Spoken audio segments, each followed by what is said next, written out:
বাবা মা চলে যাওয়ার পর ভাই আমাকে বিয়ের প্রস্তাব দেয়। আমি বিশ্বাস করতে পারিনি যখন আমার ভাই অভিক বলল, বাবা মা মারা যাওয়ার পর শুধু আমরা দুজন ছাড়া আর কেউ নেই। গতকাল রাতে তুই জড়িয়ে ধরে কাঁদতে কাঁদতে বললি, আমরা কি সারা জীবন এভাবেই থাকব? আমি তোর অশ্রু মুছে দিয়ে উত্তর দিলাম, তোকে আমি বিয়ে করতে চাই।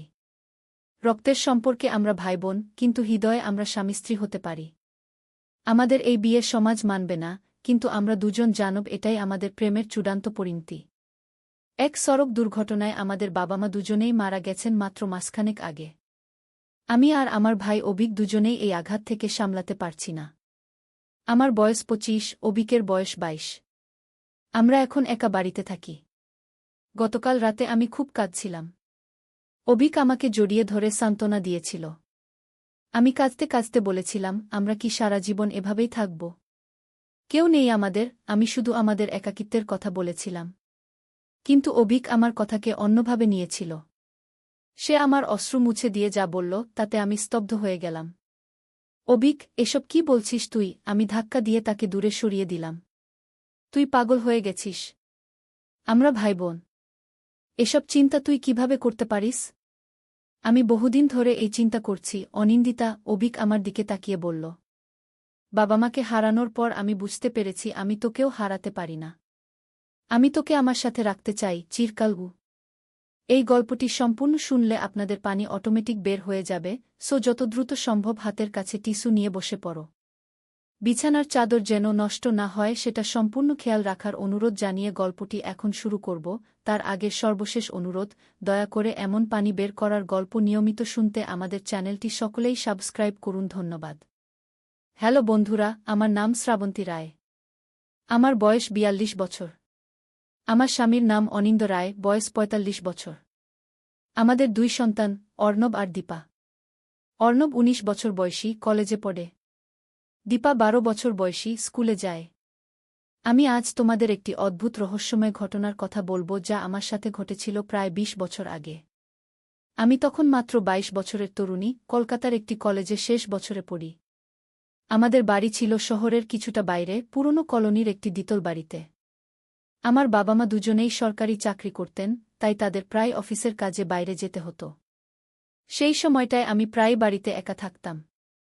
আমার ছোট ভাই অভিক ছিল ১৮ বছরের, সে হোস্টেলে থাকত। আমাদের বাড়ির পাশে একটি পুরনো বাড়ি ছিল যা বহু বছর ধরে খালি পড়েছিল। লোকে বলত সেখানে নাকি ভূতের বাস। একদিন সন্ধ্যাবেলা আমি বারান্দায় বসে কফি খাচ্ছিলাম, হঠাৎ দেখলাম সেই পুরনো বাড়ির জানালায় একটি আলো জ্বলছে। আমি অবাক হয়ে ভাবলাম, ওই বাড়িতে তো কেউ থাকে না, তাহলে আলো জ্বলছে কেন? পরদিন সকালে আমি আমাদের পাড়ার চৌকিদার কাকুকে জিজ্ঞাসা করলাম, দাদু, ওই পুরনো বাড়িটায় কি কেউ থাকতে এসেছে? চৌকিদার কাকু মাথা নেড়ে বললেন, না মা, ওই বাড়িতে গত ১৫ বছর ধরে কেউ থাকে না। মালিক তো আমেরিকায় চলে গেছেন গু। কিন্তু কাল রাতে আমি ওখানে আলো দেখেছি, আমি বললাম। চৌকিদার কাকু একটু আড়ষ্ট হয়ে গেলেন। ও বাড়ি নিয়ে কোনো কৌতূহল করো না, মা। ওটা ভালো না গি। আমার কৌতূহল আরও বেড়ে গেল। সেদিন রাতেও আমি সেই আলো দেখলাম, এবার দুটো জানালায়। আমি সিদ্ধান্ত নিলাম যে আমি এর রহস্য উদ্ঘাটন করবই। পরদিন সন্ধ্যায় যখন আলো জ্বলল, আমি ধীরে ধীরে সেই বাড়ির দিকে এগিয়ে গেলাম। বাড়ির চারপাশে উঁচু দেয়াল ছিল, একটা পুরনো লোহার গেট দিয়ে ভেতরে ঢোকার পথ। আমি ভয়ে ভয়ে গেটের কাছে গেলাম। অবাক হয়ে দেখলাম গেটটা ভেতর থেকে খোলা। আমি ধীরে ধীরে ভেতরে ঢুকলাম। বাড়ির সামনের বাগান জঙ্গলে পরিণত হয়েছিল, লম্বা লম্বা ঘাস, শুকনো পাতা, জট পাকানো লতাপাতায় ভরা। আমি বাড়ির দরজার কাছে পৌঁছালাম। এত ভয় করছিল যে হার্ট বিট বেড়ে গিয়েছিল, কিন্তু ফিরে যাওয়ার ইচ্ছাটাও ছিল না। আমি ধীরে দরজায় ধাক্কা দিলাম, দরজাটা একটু ফাঁক হয়ে গেল। ভেতরে আলো জ্বলছিল। আমি উকি দিয়ে দেখলাম বাড়ির ভেতরটা অবিশ্বাস্যভাবে পরিষ্কার। কোনো ধুলো নেই, যেন কেউ নিয়মিত পরিষ্কার করে। একটি সুন্দর সাজানো ড্রয়িং রুম, পুরনো আমলের আসবাবপত্র দিয়ে সাজানো। আমি ধীরে ধীরে ভেতরে ঢুকলাম। কেউ আছেন? আমি ডাকলাম। কোনো উত্তর এলো না। আমি আরও ভেতরে গেলাম। একটি লম্বা করিডোর, দুপাশে কয়েকটি ঘর। সব ঘরই সাজানো গোছানো। আমি এক ঘরে ঢুকলাম যেখানে একটি টেবিল লাইট জ্বলছিল। টেবিলের উপর একটি খোলা বই। আমি কাছে গিয়ে দেখলাম সেটি একটি ডায়েরি। ডায়েরিতে লেখা, আজ আবার একজন এসেছিল। এবার একটি মেয়ে। ওরা বুঝতে পারে না আমি কেন এখানে থাকি। কেউই বুঝতে পারে না গি। আমি চমকে উঠলাম। কে এই লেখক? কবে লেখা হয়েছে এটা? আমি আরও কয়েকটা পাতা উল্টালাম। আমি জানি ওরা আমাকে পাগল ভাবে। হয়তো আমি সত্যিই পাগল। কিন্তু আমি যা দেখেছি, যা অনুভব করেছি, তা কাউকে বোঝাতে পারব না গি। আরও একটি পাতা। আমি এই বাড়ি ছেড়ে যেতে পারি না। আমি চেষ্টা করেছি অনেকবার। কিন্তু এই বাড়ি আমাকে ছাড়বে না গি। আমার গা শিউরে উঠল। এসব কি লেখা আছে এখানে? হঠাৎ আমি পিছন থেকে একটা শব্দ শুনলাম। কেউ যেন হাঁটছে। আমি ভয়ে জমে গেলাম। ধীরে ধীরে পিছনে তাকালাম। কেউ নেই। আমি স্বস্তির নিঃশ্বাস ফেললাম। হয়তো আমার কল্পনা। আমি আবার ডায়েরির দিকে ফিরলাম, কিন্তু হঠাৎ বাতি নিভে গেল। ঘরটা অন্ধকার হয়ে গেল। আমার হাতে টর্চ ছিল, আমি সেটা জ্বালালাম। টর্চের আলো আমি দেখলাম টেবিলের উপর ডায়েরি নেই। আমি অবাক হয়ে চারপাশে তাকালাম। টর্চের আলো ঘুরিয়ে ঘুরিয়ে খুঁজতে লাগলাম, কিন্তু কোথাও ডায়েরি নেই। আমি এবার সত্যিই ভয় পেয়ে গেলাম। আমি দ্রুত ঘর থেকে বেরিয়ে এলাম, করিডোর ধরে দৌড়াতে লাগলাম। কিন্তু হঠাৎই আমার মনে হলো আমি যে পথে এসেছিলাম সেটা পাল্টে গেছে। করিডোরটা যেন লম্বা হয়ে গেছে আর ঘরগুলো বদলে গেছে। আমি দিশেহারা হয়ে পড়লাম। কেউ আছেন? আমাকে সাহায্য করুন, আমি চিৎকার করলাম। আমার নিজের গলার শব্দ প্রতিধ্বনিত হল, কিন্তু কোনো উত্তর এলো না। হঠাৎ আমার পিছন থেকে একটা ঠান্ডা হাত আমার কাঁধে পড়ল। আমি চিৎকার করে ফিরে তাকালাম। আমার সামনে দাঁড়িয়ে একজন বৃদ্ধ। সাদা চুল, লম্বা দাড়ি, চোখ দুটো গভীর। তিনি আমার দিকে তাকিয়ে মৃদু হাসলেন। তুমি ভয় পেয়েছ, মা? তিনি জিজ্ঞাসা করলেন। আমি থতমত খেয়ে গেলাম। আপনি কে? আপনি এই বাড়িতে থাকেন? হ্যাঁ, আমি এখানে থাকি, তিনি বললেন। আমি এই বাড়ির রক্ষক। আমার নাম নীলকণ্ঠ উ। রক্ষক? কিসের রক্ষক? আমি জিজ্ঞাসা করলাম। এই বাড়ির রহস্যের, তিনি বললেন। তুমি কেন এসেছ এখানে? আমি বললাম, আমি জানালায় আলো দেখেছিলাম, তাই কৌতূহল, তিনি আমার কথা শেষ করলেন। কৌতূহল মানুষকে বিপদে ফেলে। কিন্তু তুমি ভিন্ন। তুমি এখানে এসেছ কারণ বাড়িটি তোমাকে ডেকেছে গি। আমি বুঝতে পারলাম না তিনি কি বলছেন। বাড়ি আমাকে ডেকেছে? এসব কি বলছেন আপনি? এই বাড়ি সাধারণ নয়, মা, তিনি বললেন। এটি অদৃশ্য বাসা। যাদের দেখার ক্ষমতা আছে শুধু তারাই এটি দেখতে পায়। যাদের অনুভব করার ক্ষমতা আছে শুধু তারাই এটি অনুভব করতে পারে কি। আমি কিছুই বুঝতে পারছিলাম না। আমি বাড়ি ফিরতে চাই, আমি বললাম। তুমি যেতে পারো, তিনি বললেন। কিন্তু তুমি ফিরে আসবে। বাড়িটি তোমাকে বেছে নিয়েছে গি। তিনি আমাকে একটি ছোট পাথর দিলেন। এটি রাখো। যখন ফিরে আসবে এটি তোমাকে পথ দেখাবে গু। আমি অবাক হয়ে পাথরটি নিলাম।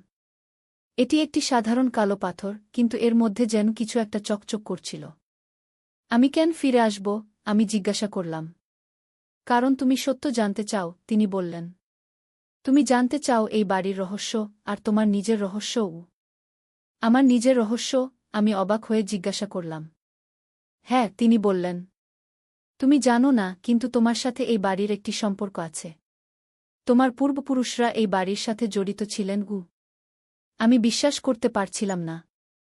আমার পূর্বপুরুষরা? আমার বাবা-মা তো এই এলাকা সম্পর্কে কিছুই জানেন না। আমরা মাত্র 5 বছর আগে এখানে এসেছি।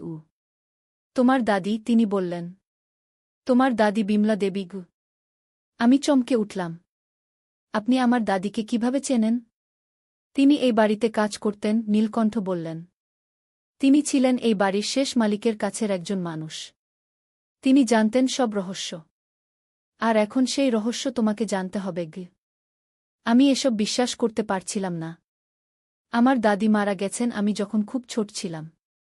আমি তাকে কখনোই দেখিনি, শুধু ছবিতে দেখেছি। আমার বাবা-মা তার সম্পর্কে খুব কমই বলতেন। কি রহস্য? আমি জিজ্ঞাসা করলাম। সময় হলে জানবে, তিনি বললেন।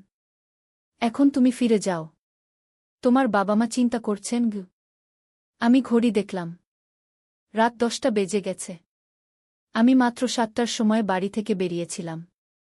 এত সময় কোথায় চলে গেল? নীলকণ্ঠ আমাকে বাড়ির বাইরে নিয়ে গেলেন। আমি অবাক হয়ে দেখলাম বাইরে অন্ধকার হয়ে গেছে। আমি যখন ঢুকেছিলাম তখন সন্ধ্যা হয়েছিল মাত্র। যাও, তিনি বললেন। আবার দেখা হবে। আমি দ্রুত বাড়ি ফিরে গেলাম।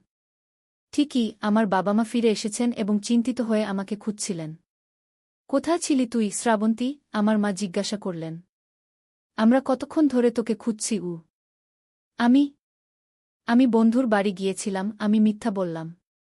আমি জানতাম তারা বিশ্বাস করবেন না যে আমি পাশের খালি বাড়িতে ছিলাম। সেই রাতে আমি কোনোমতেই ঘুমাতে পারলাম না। বারবার সেই বৃদ্ধের কথা ভাবছিলাম, সেই বাড়ির কথা ভাবছিলাম, আর ভাবছিলাম আমার দাদির কথা। আমার হাতে ছিল সেই কালো পাথর, যা মাঝে মাঝে চকচক করছিল।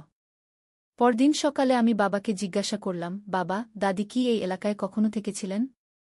বাবা অবাক হয়ে আমার দিকে তাকালেন। তোর দাদি? না, তিনি তো সারা জীবন গ্রামে থেকেছিলেন। এই শহরে কখনো আসেননি কি? তুমি নিশ্চিত? আমি জিজ্ঞাসা করলাম। হ্যাঁ, বাবা বললেন। কেন জিজ্ঞাসা করছিস? এমনি, আমি বললাম। আমি ভাবলাম বাবাকে সত্যি কথা বলা উচিত, কিন্তু তারপর ভাবলাম তিনি বিশ্বাস করবেন না।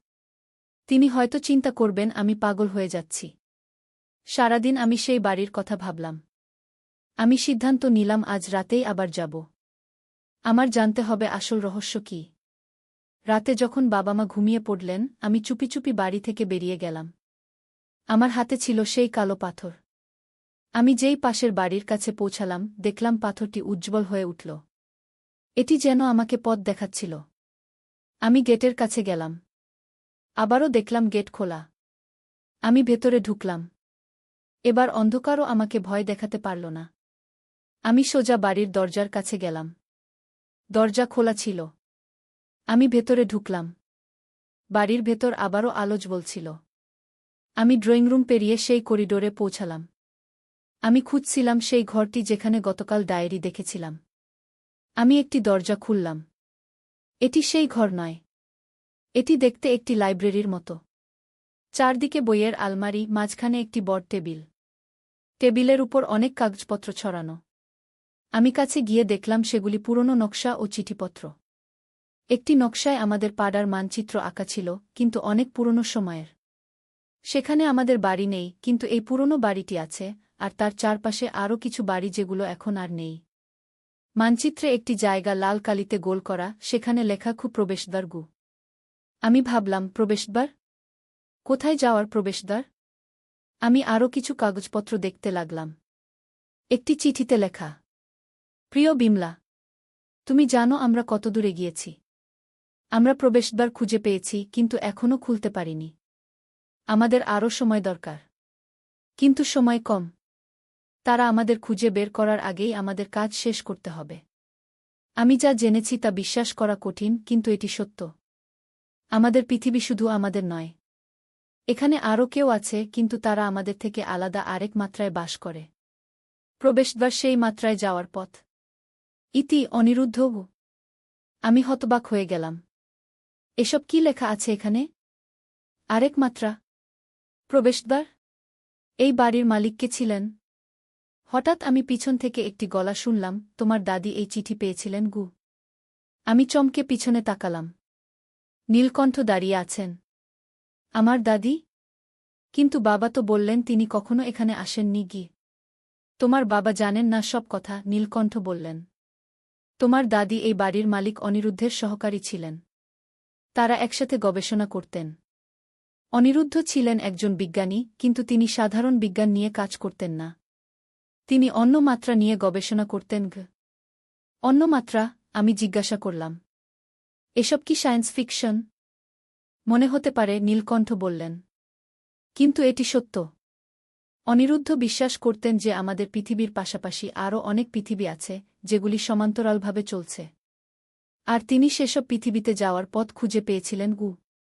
সে কি? আমি বিশ্বাস করতে পারছিলাম না। তিনি কি সেসব পৃথিবীতে গিয়েছিলেন? হ্যাঁ, নীলকণ্ঠ বললেন। কিন্তু তিনি ফিরে আসেননি। কেউ জানে না তিনি কোথায় আটকে আছেন। আর সেই সময় থেকেই আমি এখানে আছি, তার ফিরে আসার অপেক্ষায়। আপনি কতদিন ধরে অপেক্ষা করছেন? আমি জিজ্ঞাসা করলাম। 50 বছর, তিনি বললেন।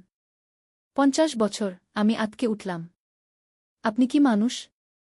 তিনি হাসলেন। আমি ছিলাম অনিরুদ্ধের ছাত্র। আমিও তার সাথে অন্য মাত্রায় গিয়েছিলাম, কিন্তু আমি ফিরে আসতে পেরেছিলাম। ফিরে আসার পর আমি আর স্বাভাবিক মানুষ নেই। আমি 2 মাত্রার মাঝে থাকি। আমি বয়স বাড়ি না, রোগ হয় না, মৃত্যু হয় না। আমি কিছু বলতে পারলাম না। এসব আমার বিশ্বাসের বাইরে ছিল। কিন্তু এসব আমার সাথে কি সম্পর্ক? আমি জিজ্ঞাসা করলাম। তোমার দাদি বিমলা ছিলেন অনিরুদ্ধের সহকারী, নীলকণ্ঠ বললেন। তিনিও অন্য মাত্রায় যেতে চেয়েছিলেন, কিন্তু অনিরুদ্ধ যাওয়ার আগে তাকে সতর্ক করেছিলেন। তিনি বলেছিলেন, যদি আমি ফিরে না আসি, তুমি যেও না। কারণ হয়তো আমরা কেউই ফিরতে পারব না। তোমার দাদি সেই সতর্কবাণী শুনেছিলেন। তিনি যাননি। কিন্তু তিনি এই বাড়ির রহস্য জানতেন। তিনি জানতেন প্রবেশদ্বার কোথায় গু। আর এখন আপনি চান আমি সেই প্রবেশদ্বার খুঁজে বের করি? আমি জিজ্ঞাসা করলাম। হ্যাঁ, তিনি বললেন। কারণ তুমি বিমলার রক্ত। তোমার মধ্যে সেই ক্ষমতা আছে। তুমি 2 মাত্রার মাঝে যেতে পারবে, আর অনিরুদ্ধকে খুঁজে বের করতে পারবে। আমি একটু ভয় পেয়ে গেলাম। আমি আমি কিভাবে করব এসব? আমি তো সাধারণ একজন ছাত্রী। তুমি সাধারণ নও। নীলকণ্ঠ আমার হাতে রাখা কালো পাথরটির দিকে ইশারা করলেন। এই পাথর শুধু তারাই ধরতে পারে যাদের মধ্যে অন্য মাত্রার শক্তি আছে। এটি একটি মাত্রা পাথর। এটি দিয়ে তুমি প্রবেশদ্বার খুলতে পারবে। আমি পাথরটির দিকে তাকালাম। এটি এখন আরও উজ্জ্বল হয়ে উঠেছিল, ভেতরে যেন একটি আলো জ্বলছিল। আমাকে কি করতে হবে? আমি জিজ্ঞাসা করলাম। আমার সাথে এসো, নীলকণ্ঠ বললেন। তিনি আমাকে বাড়ির পিছনে নিয়ে গেলেন। সেখানে একটি বাগান ছিল, পুরো জঙ্গলে পরিণত হয়েছে। তিনি একটি পুরনো দেয়ালের দিকে এগিয়ে গেলেন। আমি দেখলাম দেয়ালে অদ্ভুত কিছু চিহ্ন খোদাই করা আছে।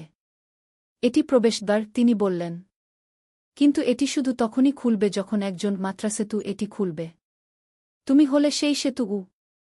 কিভাবে খুলব? আমি জিজ্ঞাসা করলাম। পাথরটি দেয়ালে রাখো, তিনি বললেন। আমি ভয়ে ভয়ে পাথরটি দেয়ালের মাঝখানে রাখলাম। হঠাৎ পাথর থেকে একটি তীব্র আলো বের হল, আর দেয়ালের চিহ্নগুলো জ্বলতে শুরু করল। পুরো দেয়ালটি কাঁপতে লাগল। কি হচ্ছে? আমি ভয় পেয়ে পিছিয়ে গেলাম। প্রবেশদ্বার খুলছে, নীলকণ্ঠ বললেন। হঠাৎ দেয়ালে একটি ফাটল দেখা গেল, সেটি বড় হতে হতে একটি দরজার আকার নিল। দরজার ভেতরে কিছু দেখা যাচ্ছিল না, শুধু একটি ঘন নীল আলো। নীলকণ্ঠ আমার দিকে তাকালেন। এবার তোমাকে যেতে হবে। কোথায়? আমি জিজ্ঞাসা করলাম। অন্য মাত্রায়, তিনি বললেন। তুমি অনিরুদ্ধকে খুঁজে বের করো। তাকে ফিরিয়ে আনো। কিন্তু আমি কিভাবে তাকে চিনব? কিভাবে খুঁজব? পাথরটি তোমাকে পথ দেখাবে, নীলকণ্ঠ বললেন। আর তোমার দাদির স্মৃতি তোমার মধ্যে আছে। তুমি জানো না, কিন্তু তুমি জানো। আমি বিভ্রান্ত হয়ে গেলাম। আমি ফিরতে পারব তো? হ্যাঁ, তিনি বললেন। পাথরটি তোমাকে ফিরিয়ে আনবে। আর তুমি ফিরে আসতেই হবে। কারণ তোমার নিজের জীবন এখানে। আমি গভীর শ্বাস নিলাম। আমি জানতাম এটা পাগলামি, কিন্তু আমার মধ্যে একটা অদ্ভুত আকর্ষণ কাজ করছিল। আমি সেই নীল আলোর দিকে এক পা বাড়ালাম। অপেক্ষা করো, নীলকণ্ঠ বললেন। একটি সতর্কবাণী। অন্য মাত্রায় সময় আলাদাভাবে চলে। যা তোমার কাছে কয়েক ঘন্টা মনে হবে, তা এখানে দিন বা সপ্তাহ হতে পারে। তোমার বাবা মা চিন্তা করবেন। আমি বুঝতে পারলাম এটা একটা বড় সমস্যা। আমি কি পরে যেতে পারি? না, তিনি বললেন। প্রবেশদ্বার মাঝে মাঝে খোলে। আজ খুলেছে কারণ আজ অমাবস্যা। পরের অমাবস্যা 1 মাস পরে। আমি দ্বিধায় পড়লাম। কিন্তু আমার বাবা মা। আমি ব্যবস্থা করব, নীলকণ্ঠ বললেন। তারা চিন্তা করবেন না। আমি জানতাম না কিভাবে তিনি ব্যবস্থা করবেন, কিন্তু আমার বিশ্বাস করা ছাড়া উপায় ছিল না। ঠিক আছে, আমি বললাম। আমি যাব। আমি সাহস সঞ্চয় করে সেই নীল আলোর ভেতরে পা রাখলাম। আমার শরীর যেন হালকা হয়ে গেল, আমি দেখতে পেলাম না নিজেকে। চারপাশ ঘুরতে লাগল, আমি কোনো দিক বুঝতে পারছিলাম না। হঠাৎ আমি পড়ে গেলাম। আমি চোখ খুললাম এবং দেখলাম আমি একটি অদ্ভুত জায়গায় আছি। আকাশ ছিল বেগুনি, গাছপালা ছিল নীল, আর মাটি ছিল লাল। আমি অবাক হয়ে চারপাশে তাকালাম। এই জায়গাটি সম্পূর্ণ আলাদা, তবু কোথায় যেন চেনা চেনা লাগছিল। আমার হাতে তখনও সেই পাথরটি ছিল। এটি এখন আরও উজ্জ্বল হয়ে উঠেছিল এবং একটি দিকে ইশারা করছিল। আমি সেই দিকে হাঁটতে শুরু করলাম। আমি হাঁটতে হাঁটতে একটি বড় বাড়ির কাছে পৌঁছালাম। বাড়িটি দেখতে অনেকটা সেই পুরনো বাড়ির মতো, কিন্তু এটি ভাঙা নয়, নতুন। বাড়ির চারপাশে অনেক লোক ছিল, কিন্তু তারা মানুষের মতো দেখতে নয়। তাদের ত্বক ছিল নীল, চোখ বড় বড়, আর মাথায় কোনো চুল ছিল না। আমি লুকিয়ে তাদের দেখছিলাম। হঠাৎ আমার পাথরটি আরও উজ্জ্বল হয়ে উঠল এবং একটি শব্দ করল। সবাই আমার দিকে তাকাল। ওটা কি? একজন চিৎকার করল। একজন মানুষ, আরেকজন বলল। ধরো, তৃতীয় জন বলল। আমি দৌড়াতে শুরু করলাম।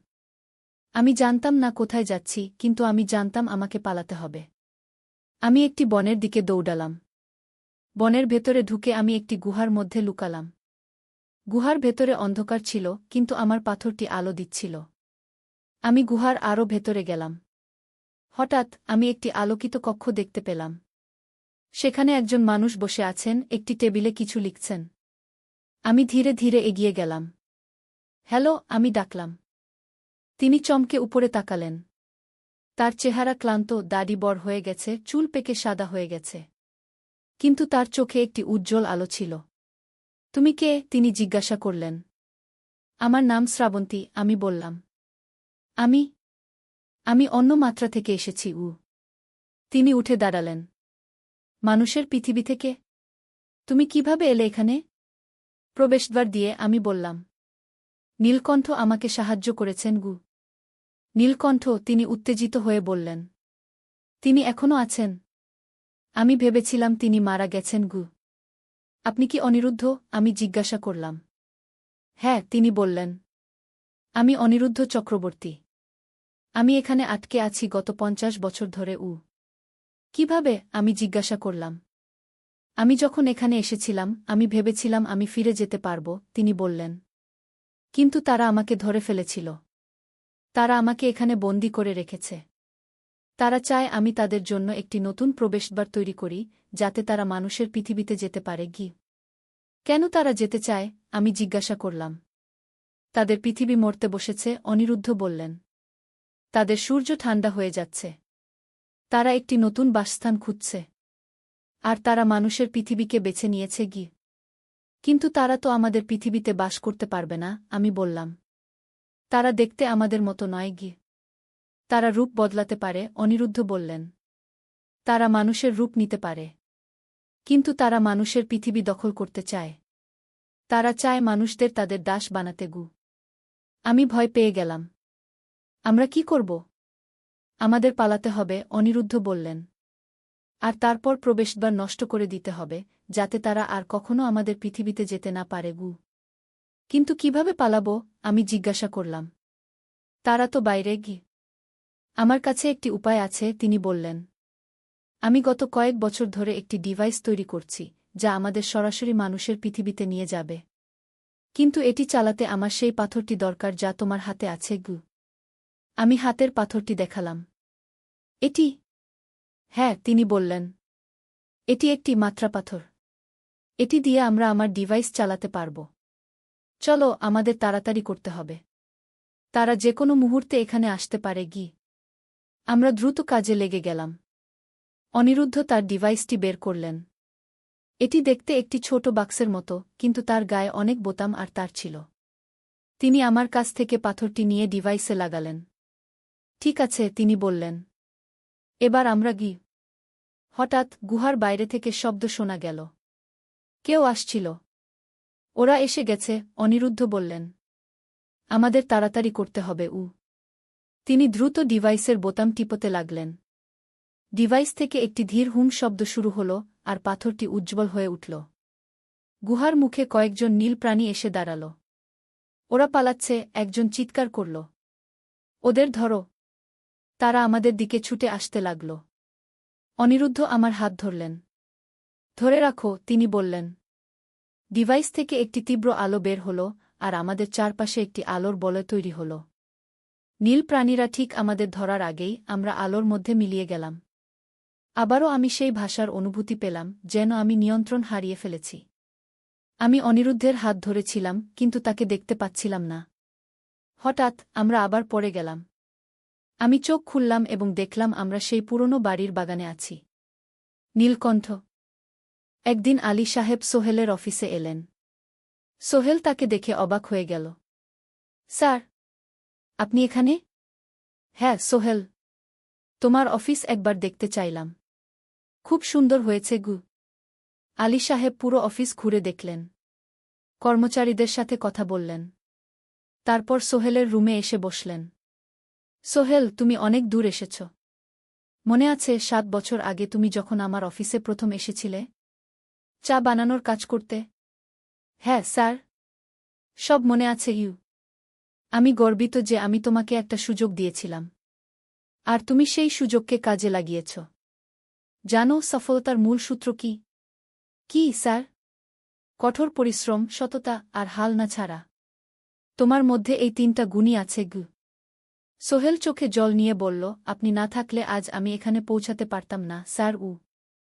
না সোহেল, আমি শুধু একটা দরজা খুলে দিয়েছিলাম।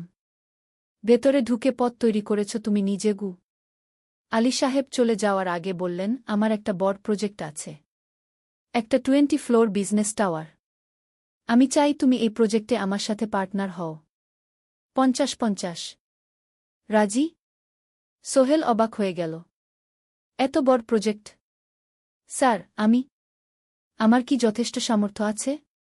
আছে, আমি বিশ্বাস করি। সোহেল রাজি হয়ে গেল। এটা তার জীবনের সবচেয়ে বড় প্রজেক্ট হবে। 50 অধ্যায়, বড় চ্যালেঞ্জ। 20 ফ্লোর বিজনেস টাওয়ারের কাজ শুরু হল। এটা সোহেলের জীবনের সবচেয়ে বড় চ্যালেঞ্জ। প্রজেক্টের বাজেট প্রায় 10 করোড় টাকা। সোহেলকে 5 করোড় টাকা ইনভেস্ট করতে হবে। সোহেল তার সব সঞ্চয়ে, ব্যাংক লোন আর কিছু ইনভেস্টর থেকে টাকা জোগাড় করল। এটা একটা বিশাল ঝুঁকি। যদি প্রজেক্ট ব্যর্থ হয়, সব শেষ। মিনা চিন্তিত ছিল। সোহেল, এত বড় ঝুঁকি নেওয়া ঠিক হবে? মিনা, জীবনে বড় কিছু করতে হলে ঝুঁকি নিতে হয়। আমি এই সুযোগ হাতছাড়া করতে চাই না গিয়ে। কিন্তু যদি কিছু ভুল হয়? ভুল হবে না। আমি আলী সাহেবের সাথে আছি, উনি আমাকে গাইড করবেন। প্রজেক্ট শুরু হল। প্রথম 6 মাস সব ভালোই চলছিল। কাজ সময়মতো হচ্ছে, বাজেট ঠিক আছে। কিন্তু 7 মাসের মাথায় একটা বড় সমস্যা দেখা দিল। একজন প্রধান ইনভেস্টর হঠাৎ তার টাকা ফেরত চাইলেন। তিনি অন্য একটা জরুরি কাজে টাকা লাগবে বলে জানালেন। 1 করোড় টাকা ফেরত দিতে হবে। সোহেল বিপদে পড়ে গেল। 1 করোড় টাকা এখন কোথায় পাবে? প্রজেক্টে সব টাকা ঢেলে দিয়েছে। সে আলী সাহেবের সাথে কথা বলল।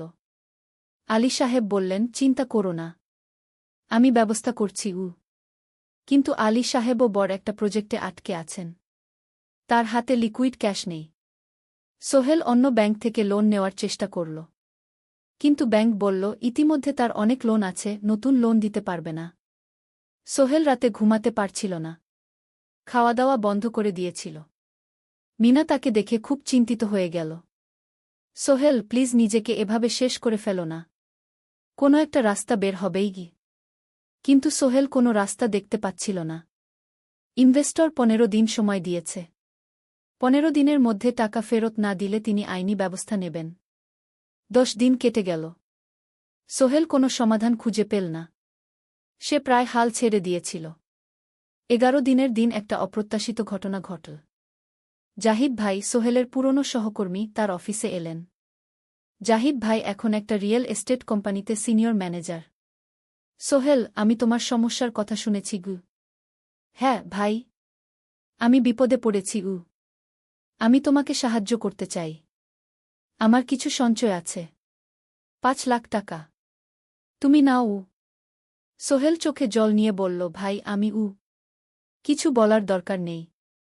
তুমি আমাকে অনেক কিছু শিখিয়েছ। তোমার কাছ থেকে পরিশ্রম আর সততা শিখেছি। এখন আমার পালা তোমাকে সাহায্য করার। জাহিদ ভাই চলে যাওয়ার পর আরও 2 জন এলো। একজন সোহেলের পুরনো ক্লায়েন্ট, আরেকজন তার কর্মচারী। 2 জন মিলে আরও 8 লাখ টাকা দিল। করিম মামা 20 লাখ টাকা ব্যবস্থা করলেন, তার কিছু বন্ধুদের কাছ থেকে ধার করে। মিনা তার সব গয়না বিক্রি করে 10 লাখ টাকা দিল। সবাই মিলে প্রায় 45 লাখ টাকা জোগাড় হল। বাকি ৬৫ লাখ টাকা সোহেল তার অফিসের সব অ্যাসেট বিক্রি করে আর একটা প্রাইভেট ফিন্যান্স কোম্পানি থেকে উচ্চ সুদে লোন নিয়ে ব্যবস্থা করল। ঠিক ১৪ দিনের দিন সোহেল ইনভেস্টরকে ১ করোড় টাকা ফেরত দিল। ইনভেস্টর টাকা নিয়ে চলে গেলেন।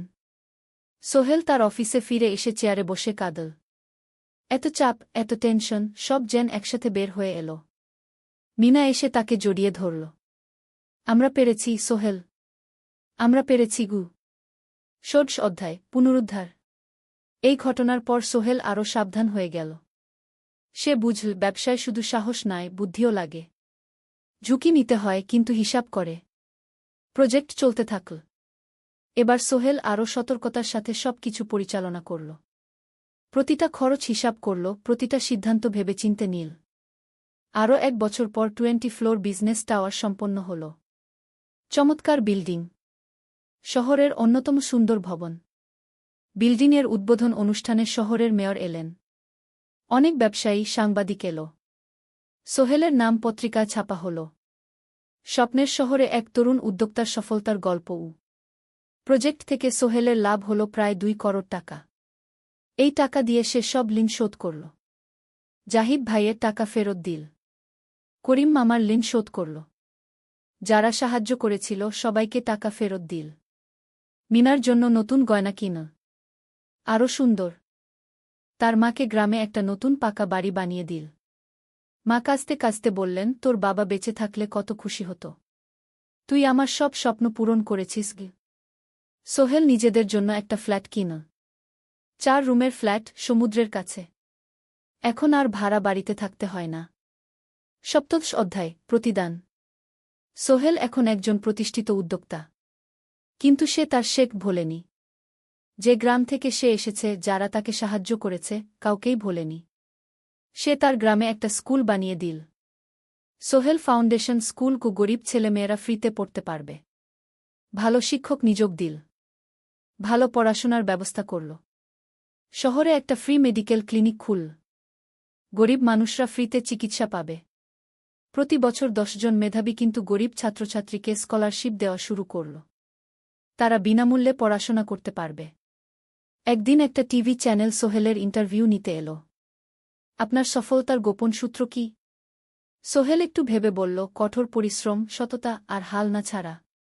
এই ৩টা জিনিস যদি কারো মধ্যে থাকে, সে যে কোনো কিছু অর্জন করতে পারে। আর সবচেয়ে বড় কথা, যারা আমাকে সাহায্য করেছে তাদের ছাড়া আমি কিছুই না। একা কেউ সফল হতে পারে না গি। আপনার পরবর্তী স্বপ্ন কি? আমি চাই আরও মানুষকে সাহায্য করতে। আমার মতো যারা গ্রাম থেকে শহরে আসে তাদের জন্য একটা ট্রেনিং সেন্টার খুলব। তারা সেখানে বিভিন্ন স্কিল শিখতে পারবে, চাকরি পাবে, নিজের পায়ে দাঁড়াতে পারবে। অষ্টাদশ অধ্যায়, নতুন প্রজন্ম। আরও ৫ বছর কেটে গেল। সোহেল এখন ৪৫ বছরের। তার মেয়ে সারা এখন ৯ বছরের। স্কুলে ক্লাস 4-এ পড়ে। খুব মেধাবী মেয়ে। একদিন সারা বাবাকে জিজ্ঞেস করল, বাবা, তুমি কিভাবে এত বড় হলে? আমার বন্ধুরা বলে তুমি একজন সফল মানুষ গো। সোহেল তাকে কোলে নিয়ে বসল। বাবা, তুমি জানো, তোমার দাদু ছিলেন একজন স্কুল শিক্ষক। খুব সৎ মানুষ। কিন্তু আমরা গরিব ছিলাম। আমি রিকশা চালাতাম গো। রিকশা? সত্যি? হ্যাঁ। তারপর আমি এই শহরে এলাম। অনেক কষ্ট করেছি। কিন্তু হাল ছাড়িনি। মানুষ আমাকে সাহায্য করেছে। আর আমি কঠোর পরিশ্রম করেছি। বাবা, আমিও কি তোমার মতো হতে পারব? অবশ্যই পারবে বাবা। তবে মনে রেখো, সফলতা মানে শুধু টাকা পয়সা না। সফলতা মানে ভালো মানুষ হওয়া, অন্যদের সাহায্য করা, সৎ থাকা। সারা মাথা নাড়ল। আমি ভালো মানুষ হব বাবাগু। সোহেল তার মেয়েকে জড়িয়ে ধরল। মনে মনে ভাবল, তার জীবনের সব কষ্ট সার্থক হয়েছে। মিনা রান্নাঘর থেকে ডাকল, খাবার তৈরি। এসো। সোহেল সারাকে নিয়ে ডাইনিং টেবিলে গেল।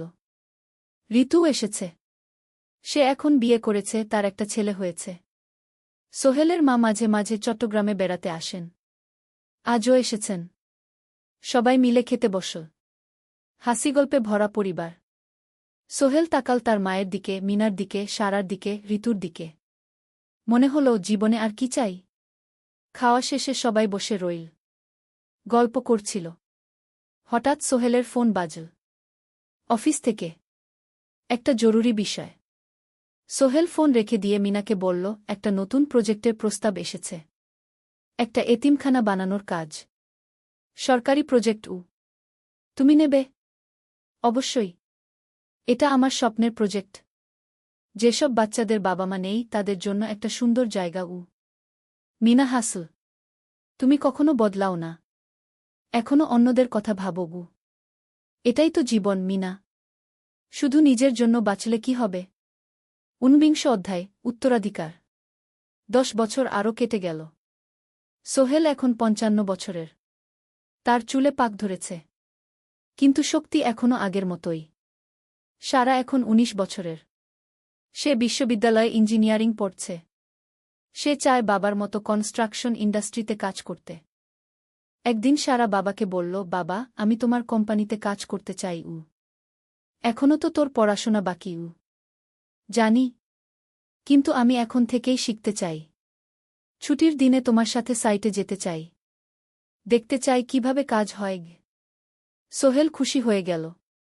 তার মেয়ে তার পথ অনুসরণ করতে চায়। ঠিক আছে। কিন্তু শর্ত হলো, তোকে সবকিছু নিজ থেকে শিখতে হবে। কোনো স্পেশাল ট্রিটমেন্ট পাবি না। আমি তো তাই চাই, বাবাগু। সারা তার বাবার সাথে কাজ শিখতে শুরু করল। সে দেখল কিভাবে শ্রমিকরা কাজ করে, কিভাবে ম্যাটেরিয়াল বাছাই করতে হয়, কিভাবে একটা প্রজেক্ট ম্যানেজ করতে হয়। সোহেল তাকে কোনো সহজ পথ দিল না। সারাকেও সবার মতো কষ্ট করতে হল। সাইটে রোদে দাঁড়িয়ে থাকতে হল। শ্রমিকদের সাথে কথা বলতে হল। কিন্তু সারা হাল ছাড়ল না। সে তার বাবার মেয়ে। পরিশ্রম করতে জানে। 3 বছর পর সারা গ্রাজুয়েট হল। সে সোহেলের কোম্পানিতে জুনিয়র প্রজেক্ট ম্যানেজার হিসেবে যোগ দিল। সোহেল ধীরে ধীরে সারাকে বড় দায়িত্ব দিতে শুরু করল। সারা তার বাবার মতোই সৎ, পরিশ্রমী। 20 অধ্যায়, সমাপ্তি নয়, নতুন শুরু। আরও 5 বছর পর। সোহেল এখন 60 বছরের। সে সিদ্ধান্ত নিল, এবার অবসর নেওয়ার সময় এসেছে। কোম্পানির দায়িত্ব সারাকে দেবে। একটা অনুষ্ঠান করা হল। সোহেল আনুষ্ঠানিকভাবে কোম্পানির চেয়ারম্যান পদ থেকে অবসর নিল। সারা হল নতুন ম্যানেজিং ডিরেক্টর। সোহেল তার বক্তব্যে বলল, আমি যখন এই শহরে এসেছিলাম আমার পকেটে ছিল মাত্র 5,000 টাকা। একটা ছোট্ট ব্যাগ। আর অনেক স্বপ্ন। আজ 40 বছর পর আমি পেছনে ফিরে তাকাই, দেখি একটা দীর্ঘ পথ। সেই পথে অনেক কষ্ট ছিল, অনেক বাধা ছিল। কিন্তু ছিল অনেক ভালোবাসাও। অনেক মানুষের সাহায্যও। আমি বিশ্বাস করি, সফলতা একা আসে না। এটা আসে অনেক মানুষের সমর্থন, ভালোবাসা আর বিশ্বাস নিয়ে। আমি যা কিছু অর্জন করেছি তা আমার একার না। এটা আমার পরিবারের, আমার কর্মচারীদের, আমার বন্ধুদের, সবার। আজ আমি আমার মেয়ে সারার হাতে এই দায়িত্ব তুলে দিচ্ছি। আমি জানি সে আমার চেয়ে ভালো করবে। কারণ সে শিখেছে আমার ভুল থেকে, আমার অভিজ্ঞতা থেকে। অনুষ্ঠান শেষ হল। সবাই চলে গেল। সোহেল আর মিনা অফিসে একা দাঁড়িয়ে রইল। মিনা, মনে আছে আমরা প্রথম কখন দেখা হয়েছিলাম? হ্যাঁ। তোমার সেই ছোট্ট মুদি দোকানে। তুমি বিস্কুট কিনতে এসেছিলে। কে ভেবেছিল সেই দিন থেকে আমাদের এই পর্যস্বপ্নের শহর। প্রথম অধ্যায়, যাত্রা শুরু। সকাল 7টা বেজে গেছে। ঢাকার কমলাপুর রেলস্টেশনে মানুষের ভিড়। চারদিকে চা বিস্কুট বিক্রেতাদের চিৎকার, ট্রেনের হর্ন আর যাত্রীদের কোলাহল। এই বিশাল ভিড়ের মধ্যে একটা ছোট্ট ব্যাগ হাতে দাঁড়িয়ে আছে সোহেল। বয়স মাত্র 22। গায়ের রং শ্যামলা, চোখে স্বপ্নের ঝিলিক। ভাইজা, চট্টগ্রামের টিকিট আছে? সোহেল টিকিট কাউন্টারের সামনে দাঁড়িয়ে জিজ্ঞেস করল। আছে। 30 টাকা। কাউন্টারের লোকটা উত্তর দিল। সোহেল তার পকেট থেকে টাকা বের করল। মোট 5,000 টাকা। এই টাকা সে জমিয়েছে গত 3 বছরে রিকশা চালিয়ে। তার স্বপ্ন ছিল চট্টগ্রাম গিয়ে একটা ভালো চাকরি পাওয়া। গ্রামে আর থাকতে চায় না সে। বাবা মারা গেছেন 10 বছর আগে। মা আর ছোট বোন ঋতুকে নিয়ে সংসার চালাচ্ছিল রিকশা চালিয়ে। কিন্তু এভাবে তো আর সারা জীবন চলবে না। টিকিট কেটে সোহেল প্ল্যাটফর্মে এল। ট্রেন ছাড়বে আর মাত্র 15 মিনিট পরে। সে একটা বেঞ্চে বসে পড়ল। ব্যাগটা বুকের কাছে চেপে ধরল। এই ব্যাগে আছে তার সব সম্পদ, কিছু কাপড়, একটা ছোট্ট ফটো ফ্রেমে বাবা মায়ের ছবি, আর কিছু টাকা। কোথায় যাচ্ছেন? পাশে বসা একজন বয়স্ক মানুষ জিজ্ঞেস করলেন। চট্টগ্রাম, কাকা। চাকরি খুঁজতে যাচ্ছি কি? সোহেল বিনয়ের সাথে উত্তর দিল। ভালো। তবে শহরে সাবধানে থাকবেন। শহর মানে অনেক সুযোগ, কিন্তু অনেক ফাঁদও আছে, খুব বয়স্ক লোকটা বললেন। সোহেল মাথা নাড়ল। সে জানে শহরের জীবন সহজ না। কিন্তু তার কোনো বিকল্প নেই।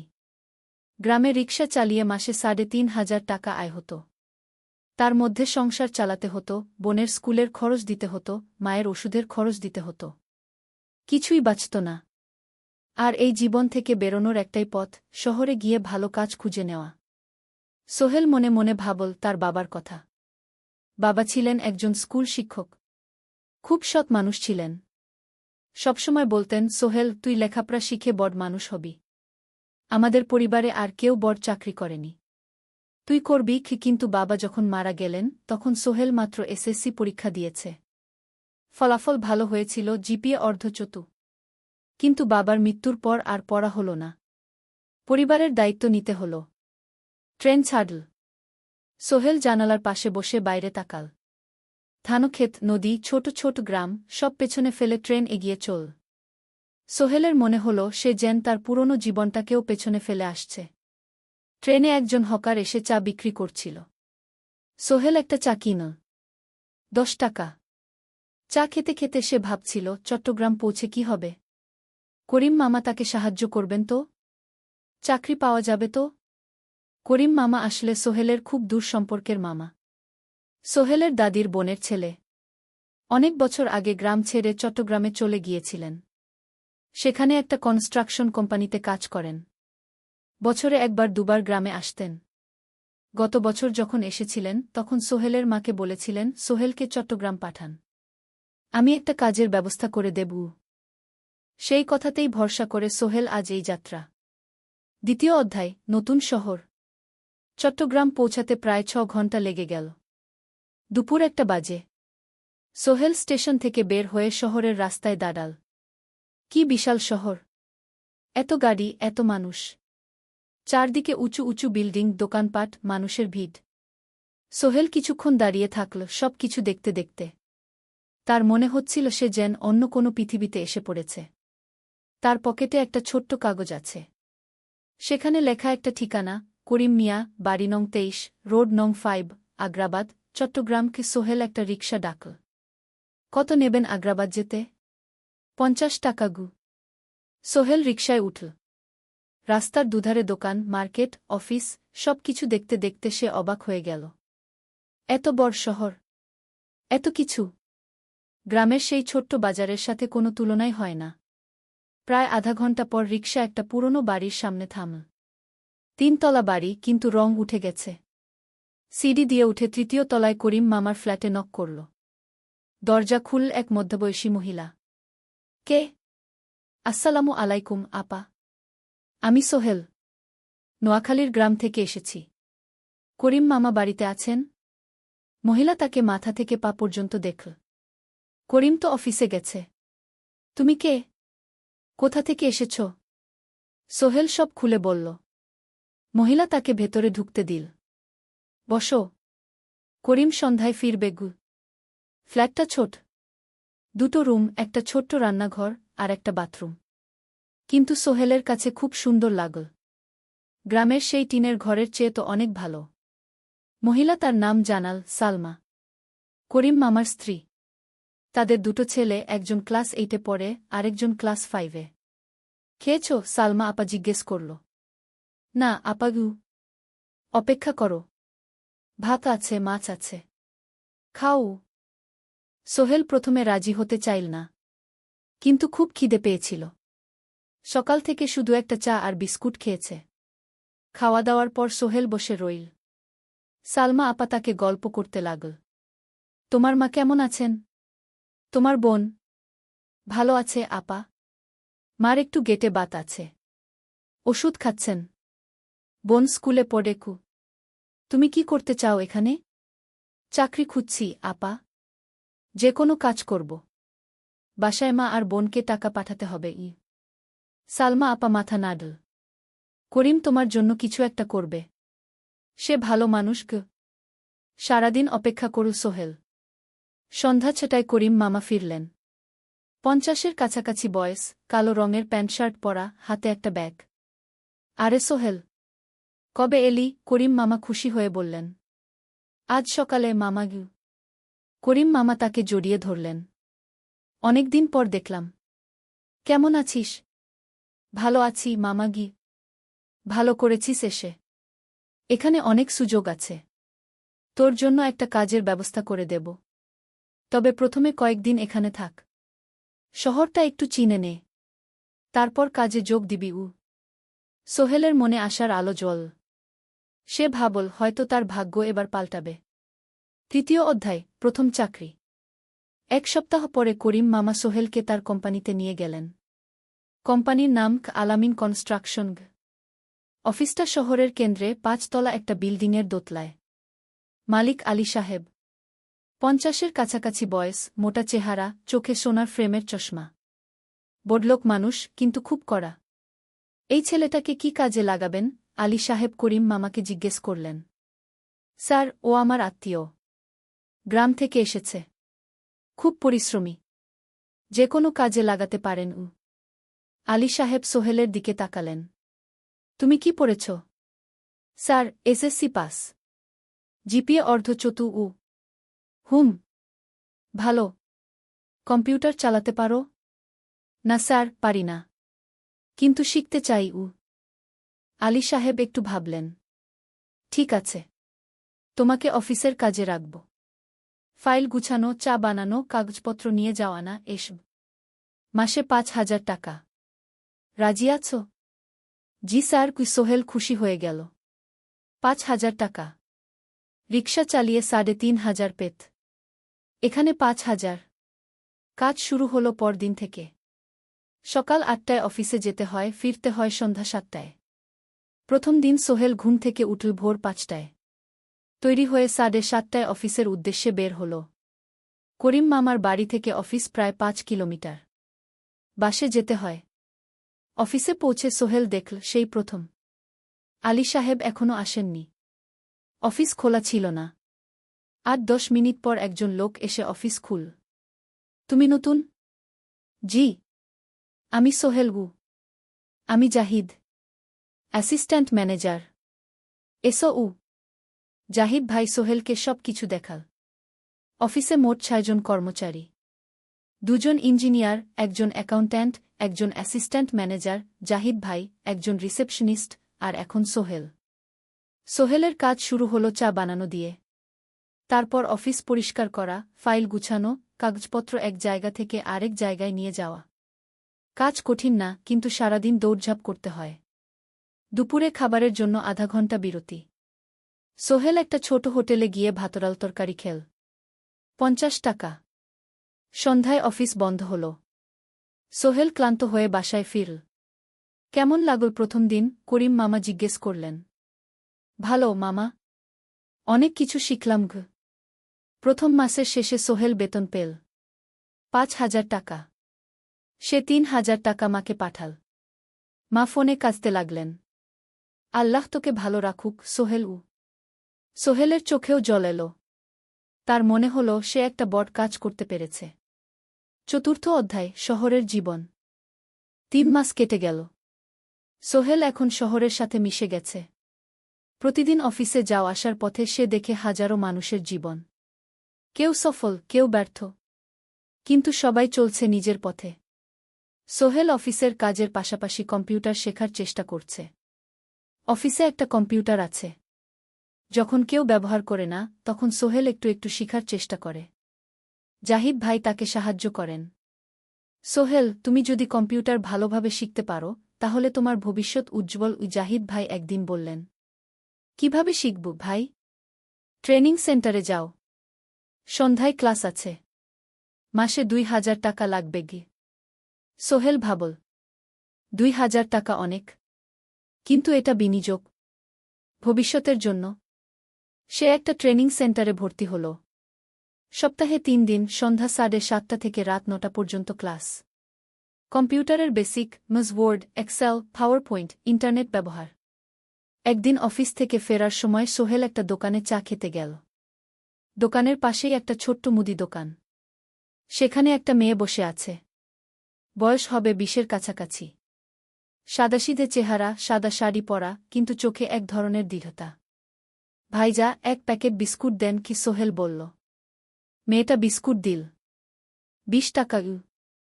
সোহেল টাকা দিয়ে যাচ্ছিল, হঠাৎ মেয়েটা বলল, আপনি নতুন এসেছেন এই এলাকায়, তাই না? হ্যাঁ। 3 মাস হল। কিভাবে বুঝলেন? আপনার চেহারা দেখেই বোঝা যায়। এখনও গ্রামের ছোঁয়া আছে। আর আপনি প্রতিদিন এই পথ দিয়ে যান। দেখেছি কি? মেয়েটা হাসল। সোহেলও হেসে ফেল। আপনি খুব পর্যবেক্ষক মনে হচ্ছে কি? জীবনে অনেক কিছু দেখেছি। তাই মানুষকে চিনতে শিখেছি গি। আপনার নাম? মিনা। এই দোকান আমার বাবার। উনি অসুস্থ, তাই আমি দেখছি গু। সেদিন থেকে সোহেল প্রায়ই সেই দোকানে যেতে শুরু করল। মিনার সাথে গল্প করত। ধীরে ধীরে তাদের মধ্যে একটা বন্ধুত্ব তৈরি হল। মিনাও তার জীবনের গল্প বলল। মিনার মা মারা গেছেন যখন সে মাত্র 7 বছরের। বাবা আব্দুল হামিদ একা হাতে মিনাকে বড় করেছেন। মুদি দোকান দিয়ে সংসার চালান। মিনা কলেজে পড়ে, অনার্স 2nd ইয়ার। সকালে কলেজে যায়, দুপুরে ফিরে এসে দোকান সামলায়। বাবার হার্টের সমস্যা আছে, তাই ভারী কাজ করতে পারেন না। তোমার স্বপ্ন কি? একদিন সোহেল জিজ্ঞেস করল। গ্র্যাজুয়েশন শেষ করে একটা ভালো চাকরি করব। তারপর বাবাকে ভালো চিকিৎসা করাব। তুমি? আমিও চাকরি করে পরিবারকে ভালোভাবে দেখভাল করতে চাই। মা আর বোনকে নিয়ে শহরে আনব একদিন গু। দুজনেই নিজেদের স্বপ্নের কথা বলতে গিয়ে বুঝল তাদের স্বপ্ন অনেকটা একই রকম। 5ম অধ্যায়, বিপদ। 6 মাস কেটে গেল। সোহেল এখন আলী সাহেবের খুব প্রিয় কর্মচারী। সে শুধু চা বিস্কুট দেওয়ার কাজই করে না, এখন কম্পিউটারেও কিছু কাজ শিখেছে। ছোটখাটো টাইপিং, ডেটা এন্ট্রি এসব করতে পারে। আলী সাহেব খুশি হয়ে তার বেতন বাড়িয়ে 8,000 টাকা করে দিয়েছেন। একদিন রাতে সোহেল অফিস থেকে ফিরছিল। সেদিন একটু দেরি হয়ে গেছে। রাত প্রায় 9টা। সাধারণত সোহেল সন্ধ্যা 7:30টায় ফিরে। কিন্তু সেদিন অফিসে একটা জরুরি কাজ ছিল। বাস থেকে নেমে সোহেল বাড়ির দিকে হাঁটছিল। হঠাৎ একটা অন্ধকার গলিতে 3 জন লোক তাকে ঘিরে ধরল। তাদের চেহারা দেখেই বোঝা যাচ্ছিল ভালো উদ্দেশ্য নিয়ে আসেনি। টাকা দে তাড়াতাড়ি, একজন বলল। তার হাতে একটা ছুরি। সোহেল ভয় পেয়ে গেল। ভাই, আমার কাছে খুব কম টাকা আছে গি। যা আছে দে। তাড়াতাড়ি করো। সোহেল কাঁপতে কাঁপতে তার পকেট থেকে 5 টাকা বের করে দিল। এই টাকা দিয়ে সে বাজার করবে ভেবেছিল। কিন্তু ছিনতাইকারীরা সন্তুষ্ট হল না। শুধু 5 টাকা? তোর ব্যাগে কি আছে? তারা সোহেলের ব্যাগ কেড়ে নিল। ব্যাগে ছিল তার মোবাইল, কম্পিউটার ট্রেনিং সেন্টারের সার্টিফিকেট আর কিছু গুরুত্বপূর্ণ কাগজপত্র। না ভাই, ব্যাগটা ফেরত দেন। ওতে আমার জরুরি জিনিস আছে। মোবাইল নিয়ে নেন, কিন্তু ব্যাগটা দেন গু। কিন্তু ওরা শুনল না। একজন সোহেলকে জোরে ধাক্কা দিল। সোহেল পড়ে গেল। মাথা রাস্তার কংক্রিটে ধাক্কা লেগে গেল। রক্ত বের হল। 3 জন দৌড়ে পালিয়ে গেল। কিছুক্ষণ সোহেল অজ্ঞান হয়ে পড়ে রইল। তারপর ধীরে ধীরে জ্ঞান ফিরল। মাথায় প্রচণ্ড ব্যথা। সে উঠে দাঁড়ানোর চেষ্টা করল, কিন্তু মাথা ঘুরছিল। কোনোমতে একটা দেয়াল ধরে দাঁড়াল। একজন পথচারী তাকে দেখে থামল। কি হয়েছে ভাই? ছিনতাই হয়েছে গি? এসো, আমি তোমাকে হাসপাতালে নিয়ে যাই। কিন্তু সোহেল রাজি হল না। না, ঠিক আছি। বাড়ি যেতে পারব। সে কোনোমতে করিম মামার বাড়িতে পৌঁছাল। দরজা খুলেই সালমা আপা চিৎকার করে উঠলেন। ও আল্লাহ! কি হয়েছে? করিম মামা দৌড়ে এলেন। সোহেলকে ভেতরে নিয়ে গেলেন। তার মাথায় জল ঢেলে রক্ত পরিষ্কার করলেন। ক্ষতটা বেশ গভীর। হাসপাতালে যেতে হবে কি? করিম মামা বললেন। তারা একটা অটোরিকশা নিয়ে নিকটস্থ হাসপাতালে গেলেন। ডাক্তার সোহেলের মাথায় 3টা সেলাই দিলেন। বলল, 1 সপ্তাহ বিশ্রাম নিতে হবে। কোনো ভারী কাজ করা যাবে না। হাসপাতাল থেকে ফিরে সোহেল শুয়ে রইল। তার মনে হচ্ছিল সবকিছু শেষ হয়ে গেছে। মোবাইল চলে গেছে, গুরুত্বপূর্ণ কাগজপত্র চলে গেছে। এখন 1 সপ্তাহ অফিস করতে পারবে না। পরদিন সকালে করিম মামা আলী সাহেবকে ফোন করে সব জানালেন। আলী সাহেব বললেন, ঠিক আছে, সোহেল ভালো হয়ে এলে আসবে, চিন্তার কিছু নেই গি।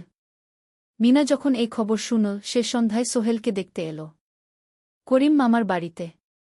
সাথে এনেছিল কিছু ফল। কি হয়েছিল? মিনা চিন্তিত গলায় জিজ্ঞেস করল। সোহেল সব বলল। মিনা রেগে গেল।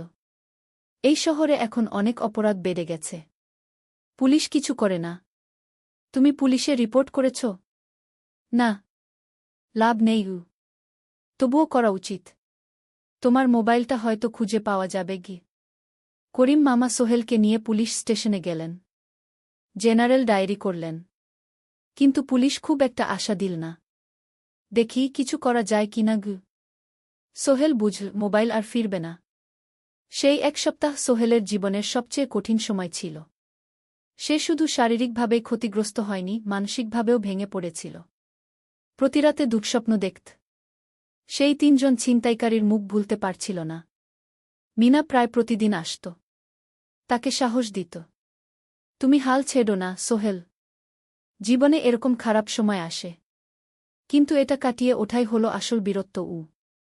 সোহেলের মা গ্রাম থেকে ফোন করতেন, করিম মামার মোবাইল থেকে। তুই ভালো আছিস তো? সোহেল মাকে সব সত্যি বলেনি, শুধু বলেছে, হ্যাঁ মা, ভালো আছি, একটু জ্বর হয়েছিল, এখন ভালো। 1 সপ্তাহ পর সোহেল আবার অফিসে গেল। আলী সাহেব তাকে দেখে খুশি হলেন। কেমন আছো? ভালো আছি স্যার। ঠিক আছে, তবে প্রথম কয়েকদিন হালকা কাজ করবে গু। সোহেল আবার কাজে মন দিল। কিন্তু একটা জিনিস তাকে খুব কষ্ট দিচ্ছিল, তার মোবাইল নেই। মায়ের সাথে কথা বলতে পারছে না নিয়মিত। করিম মামার মোবাইল চাইতে সংকোচ লাগে। একদিন জাহিদ ভাই তাকে ডাকলেন। সোহেল, আমার একটা পুরনো মোবাইল আছে, তুমি ব্যবহার করো? না ভাই, আমি নাও, আমার কাজে লাগছে না, তুমি রাখো গু। সোহেল কৃতজ্ঞতায় প্রায় কেঁদে ফেল। ধন্যবাদ ভাই। মোবাইল পেয়ে সোহেল প্রথমেই মাকে ফোন করল। মা খুব খুশি হলেন। এতদিন ফোন করিসনি কেন?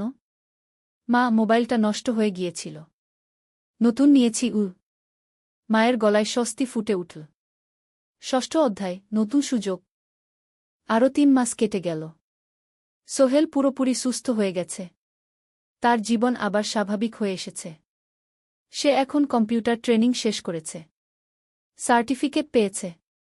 কিন্তু একটা ঘটনা তার জীবনে বড় পরিবর্তন নিয়ে এলো। একদিন সকালে আলী সাহেব তাকে ডাকলেন। সোহেল, বসো। সোহেল বসল। মনে একটু ভয় লাগছিল। আলী সাহেব কি তাকে বকবেন? সোহেল, তুমি তো এখন কম্পিউটার চালাতে পারো? জি স্যার, একটু একটু শিখেছি। ভালো, আমি তোমার কাজ দেখছি। তুমি খুব পরিশ্রমী আর সৎ। আমাদের কোম্পানিতে এরকম মানুষের দরকার গু। সোহেল কিছু বুঝতে পারছিল না। আমি তোমাকে একটা সুযোগ দিতে চাই। আমাদের কোম্পানি একটা ট্রেনিং প্রোগ্রাম চালু করছে নতুন কর্মচারীদের জন্য। 6 মাসের কোর্স। কম্পিউটার অ্যাকাউন্টিং, ভবন নির্মাণের হিসাব নিকাশ, প্রজেক্ট ম্যানেজমেন্ট সব শিখবে। কোম্পানি সব খরচ দেবে। ট্রেনিংয়ের সময় তোমার বেতনও চলবে। রাজি আছো? সোহেল বিশ্বাস করতে পারছিল না। স্যার, সত্যি? আমাকে এত বড় সুযোগ দিচ্ছেন? হ্যাঁ। তুমি ভালো ছেলে, পরিশ্রমী। আমি তোমাকে এগিয়ে দিতে চাই।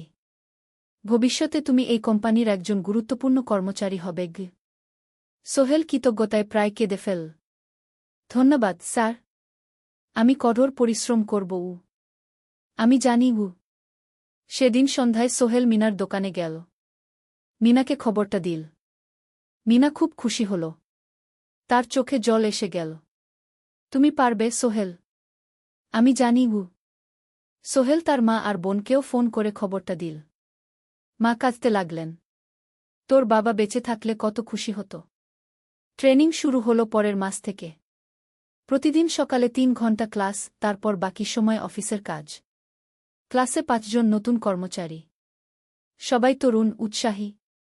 শিক্ষক ছিলেন একজন অভিজ্ঞ ইঞ্জিনিয়ার। নাম রহিম স্যার।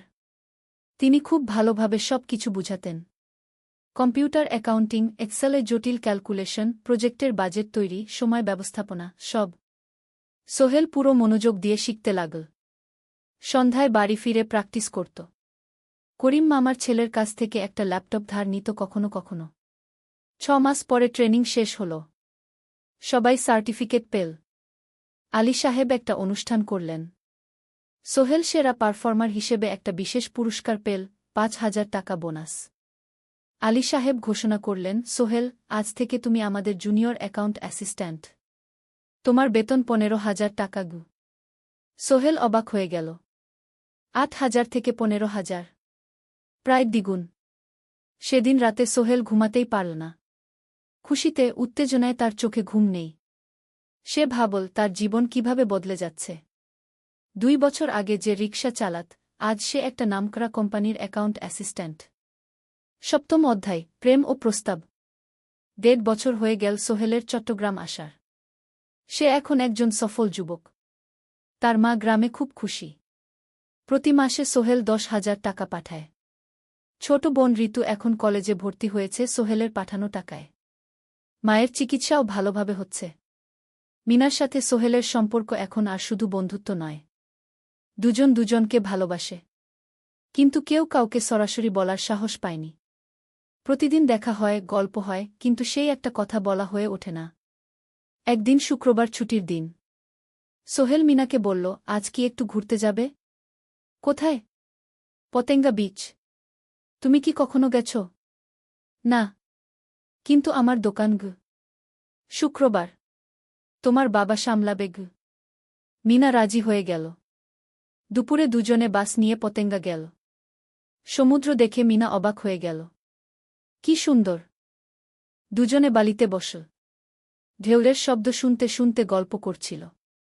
হঠাৎ সোহেল বলল, মিনা, তোমার সাথে কিছু বলার ছিল। বলো।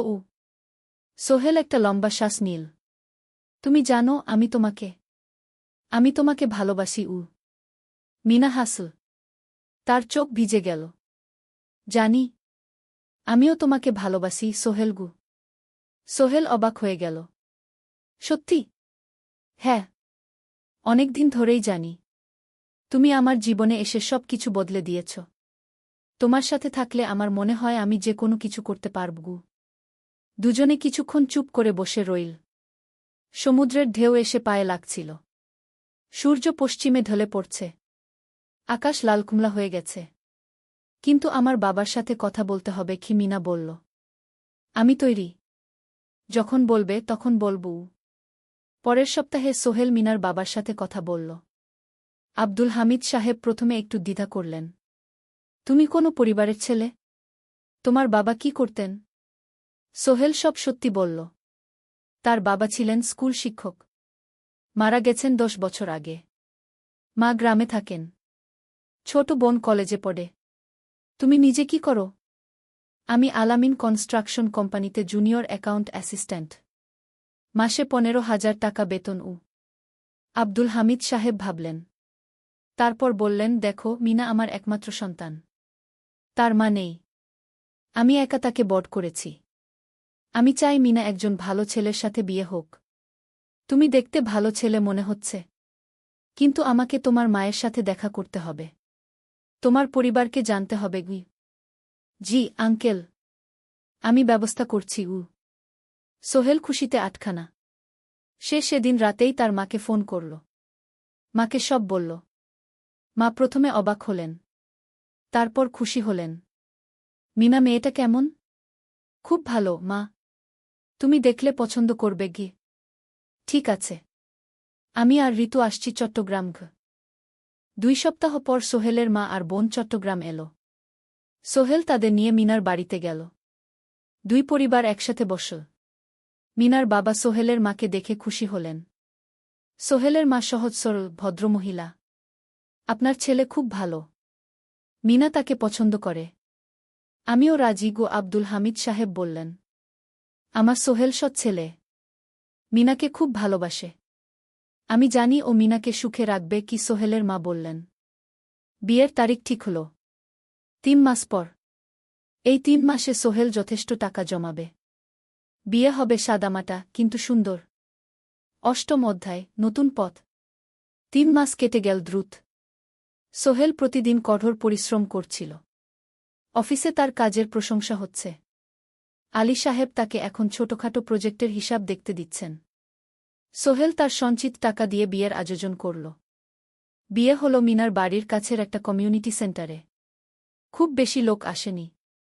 2 পরিবারের আত্মীয় স্বজন আর অফিসের কয়েকজন সহকর্মী। কিন্তু অনুষ্ঠান ছিল খুব সুন্দর। সোহেল যখন মিনাকে বিয়ের পোশাকে দেখল, তার মনে হল পৃথিবীর সবচেয়ে সুন্দর মেয়ে সে। লাল শাড়ি পরা, মুখে হালকা মেকআপ, কিন্তু তার স্বাভাবিক সৌন্দর্য ছিল আসল। বিয়ের পর সোহেল একটা ছোট্ট ফ্ল্যাট ভাড়া নিল। 2 রুমের ফ্ল্যাট, মাসে ভাড়া 5,000 টাকা। মিনা এখনও তার পড়াশোনা চালিয়ে যাচ্ছে। আরও 1 বছর বাকি গ্র্যাজুয়েশন শেষ হতে। সোহেলের মা আর বোন গ্রামে ফিরে গেল। মা বলে গেলেন, সোহেল, মিনাকে ভালো রাখিস। মেয়েরা অনেক ত্যাগ করে সংসার করতে গু। জানি মা গু। নতুন জীবন শুরু হল। সোহেল সকালে অফিসে যায়, সন্ধ্যায় ফেরে। মিনা সকালে কলেজে যায়, দুপুরে ফিরে রান্না করে, ঘর গোছায়। সন্ধ্যায় দুজনে একসাথে বসে পড়াশোনা করে, গল্প করে, টিভি দেখে। জীবন সুন্দর ছিল। কিন্তু চ্যালেঞ্জও ছিল। মাসিক খরচ, ভাড়া 5,000, বাজার 3,000, বিদ্যুৎ গ্যাস 1,000, মায়ের জন্য 5,000, মিনার কলেজের খরচ 1,200। মোট প্রায় 14,000 টাকা। বাঁচত মাত্র 1,000 খানেক। কিন্তু সোহেল হাল ছাড়ল না। সে সন্ধ্যায় একটা কম্পিউটার ট্রেনিং সেন্টারে পার্ট টাইম পড়ানো শুরু করল। সপ্তাহে 3 দিন 2 ঘন্টা করে। এতে মাসে আরও 3,000 টাকা আসতে লাগল। মিনাও বসে থাকল না। সে বাড়িতে বসে কয়েকজন স্কুলের ছাত্রছাত্রীকে টিউশন পড়াতে শুরু করল। মাসে 2,000 টাকা আয়। এভাবে কেটে গেল 6 মাস। দুজন মিলে পরিবার চালাচ্ছে, স্বপ্ন দেখছে। একদিন সোহেল বলল, মিনা, আমি একটা নতুন স্বপ্ন দেখছি গু। কি? আমি নিজে একটা ছোট্ট কনস্ট্রাকশন কোম্পানি খুলতে চাই। ছোট ছোট প্রজেক্ট নেব। বাড়ি মেরামত, ছোট বিল্ডিং বানানো, এসব। তোমার কি যথেষ্ট অভিজ্ঞতা আছে? আছে। আমি 2 বছর ধরে এই কাজের সাথে জড়িত। অনেক কিছু শিখেছি। আর আলী সাহেবও আমাকে সাহায্য করবেন গু। কিন্তু টাকা কোথায়? কোম্পানি খুলতে তো অনেক টাকা লাগবে গি। আমি জমাচ্ছি। আরও 1 বছর কাজ করব। তারপর চেষ্টা করব। মিনা তাকে সমর্থন দিল। তুমি পারবে। তোমার মধ্যে সেই শক্তি আছে গি। 9ম অধ্যায়, চ্যালেঞ্জের সময়। কিন্তু ভাগ্য সবসময় অনুকূলে থাকে না। সোহেল যখন স্বপ্ন দেখছিল নিজের কোম্পানি খোলার, তখনই একটা বড় সমস্যা এলো। আলী সাহেবের কোম্পানি একটা বড় প্রজেক্ট পেয়েছিল। একটা 10তলা বিল্ডিং বানানোর কাজ। কিন্তু প্রজেক্টের প্রধান ইনভেস্টর হঠাৎ পালিয়ে গেল। তিনি কোম্পানির কাছ থেকে প্রায় 50 লাখ টাকা নিয়ে গেছেন, কিন্তু কাজ শেষ হয়নি। কোম্পানি বড় ক্ষতির মুখে পড়ল। আলী সাহেব অনেক কর্মচারীকে ছাঁটাই করতে বাধ্য হলেন। প্রায় 10 জনকে চাকরি থেকে বাদ দিলেন। বাকিদের বেতন কমাতে হল। সোহেলকে আলী সাহেব ডেকে বললেন, সোহেল, আমি তোমাকে রাখতে চাই। তুমি বিশ্বস্ত কর্মচারী। কিন্তু তোমার বেতন কমাতে হবে। 15,000 থেকে 10,000। সোহেল মনে মনে চিন্তায় পড়ে গেল। 10,000 টাকায় সংসার চলবে কিভাবে? মায়ের খরচ, ভাড়া, বাজার, সব মিলিয়ে তো 14,000 টাকা লাগে। কিন্তু সে কিছু বলল না। ঠিক আছে স্যার। বাড়ি ফিরে সোহেল মিনাকে সব বলল। মিনা চিন্তিত হয়ে গেল। এখন কি হবে? চিন্তা করো না। আমি পার্ট টাইম টিউশনির সময় বাড়াব। আর তুমিও বেশি করে টিউশন নাও। কিন্তু আমার তো পড়াশোনাও আছে গি। জানি। কিন্তু এখন এটাই করতে হবে গু। সোহেল সন্ধ্যায় আরও 2টো জায়গায় পার্ট টাইম কাজ খুঁজল। একটা দোকানে সন্ধ্যায় হিসাব দেখার কাজ পেল। মাসে 2,000 টাকা। আরেকটা জায়গায় সপ্তাহান্তে কম্পিউটার রিপেয়ারের কাজ পেল। মাসে 1,500 টাকা। মিনাও 3 জন নতুন স্টুডেন্ট নিল টিউশনে। তার আয় বাড়ল 2,000 থেকে 3,500-এ। কঠিন সময় ছিল। সোহেল সকাল 8টায় অফিসে যেত, সন্ধ্যা 6টায় ফিরত। তারপর একটু বিশ্রাম নিয়ে 7:30টায় বের হতো পার্ট টাইম কাজে। রাত 10টায় বাড়ি ফিরত। রবি সোমবার কম্পিউটার রিপেয়ারের কাজ। মিনাও সকালে কলেজে যেত, দুপুরে ফিরে রান্না করত, তারপর বিকেলে টিউশন পড়াত। রাতে খাওয়া দাওয়ার পর পড়াশোনা করত। দুজনেরই শরীর খারাপ হতে শুরু করল। সোহেল একদিন অফিসে অজ্ঞান হয়ে পড়ে গেল। ডাক্তার দেখাতে নিয়ে গেল।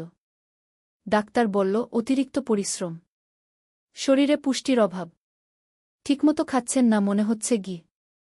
সত্যি কথা, খরচ বাঁচাতে সোহেল আর মিনা অনেক সময় কম খেত। মাংস মাছ কিনত সপ্তাহে একদিন, বাকি সময় শাকসবজি ডাল। মিনা সোহেলকে বলল, আর নয় সোহেল, তুমি এভাবে নিজেকে শেষ করে ফেলছ। আমার পড়াশোনা বন্ধ করে দিই, আমি ফুল টাইম চাকরি করি গি। না, সোহেল জোর দিয়ে বলল, তোমার পড়াশোনা বন্ধ হবে না, আরও মাত্র 6 মাস বাকি, তুমি গ্রাজুয়েট হবেই গি। কিন্তু তুমি আমি ঠিক হয়ে যাব, চিন্তা করো না গে। কিন্তু পরিস্থিতি আরও খারাপ হলো যখন সোহেলের মায়ের অসুখ হল। হার্টের সমস্যা, হাসপাতালে ভর্তি করতে হল। খরচ 50,000 টাকা। সোহেলের হাতে এত টাকা কোথায়? সে করিম মামার কাছে ধার চাইল। করিম মামা 20,000 টাকা দিলেন। বাকি 30,000 টাকা সোহেল একটা এনজিও থেকে ঋণ নিল। সুদের হার মাসে 2%। মায়ের চিকিৎসা হল, তিনি সুস্থ হয়ে গেলেন। কিন্তু সোহেল এখন ঋণের বোঝায় পড়ে গেল। প্রতি মাসে 3,000 টাকা করে কিস্তি দিতে হবে। সেই রাতে সোহেল আর মিনা বিছানায় শুয়ে কথা বলছিল। সোহেল বলল, মিনা, আমি মনে হয় ভুল করেছি। শহরে এসে বিয়ে করে তোমাকে কষ্টে ফেলেছি গু।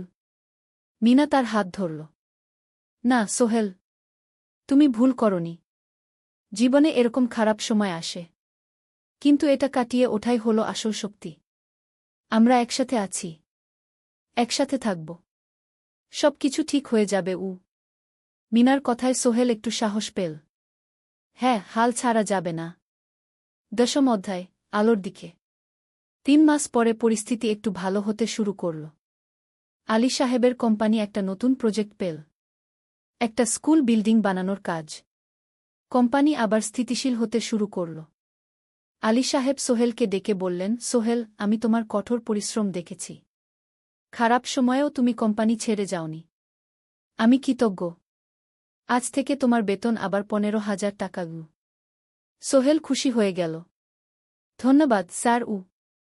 মিনাও গ্র্যাজুয়েশন শেষ করল, ভালো ফলাফল করল। সে এখন চাকরি খুঁজছে।